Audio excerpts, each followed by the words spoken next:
I'm going to show you how you can change the default font and font size within Excel. Now right now this is a brand new workbook and the default font has chosen Aptos Narrow at font size 11.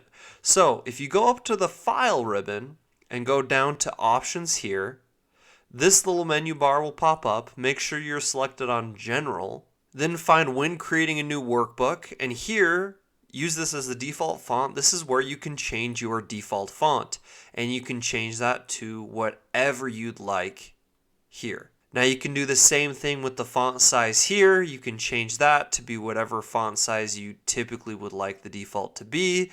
And then all you have to do is select OK. And whenever you create a new workbook in Excel, it'll just default to that font and font size.